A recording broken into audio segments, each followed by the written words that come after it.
We all know that due to global climate change, the sea level is rising, and at some moment in the future, large land areas with significant population might go underwater. What if I tell you that only 10,000 years ago, many now populated places were the sea, but then the relative sea level fell? I am a geoscientist and I will tell you how the glaciation in the past is connected to the relative sea level change and what it means for people living in coastal areas now. During the last roughly 3 million years, the Earth has experienced regular glaciations and deglaciations.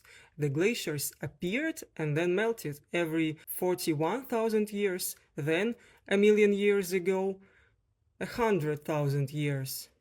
The last glacial period started 115,000 years and ended 11,700 years ago.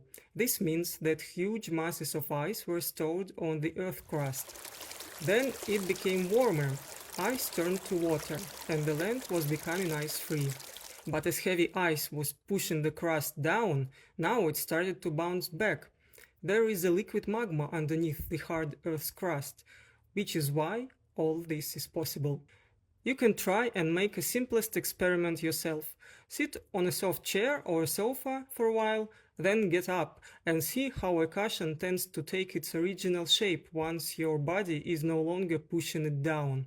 Back to the Earth. This process is called isostatic rebound or uplift, and since then it has been happening in many areas on Earth, such as Canada, West Antarctica and Scandinavia. Recently I moved to Norway to do my research here, and this country is experiencing a relatively fast rebound even now.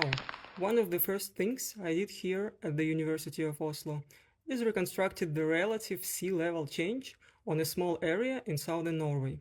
We can see how the relative sea level falls rapidly right after the deglaciation and then slows down. Why did I need to do that? Well, the good news is the land is still rising, but there is another problem. Heavy glaciers ground the rocks underneath into very small mineral particles, which were deposited into the coastal water.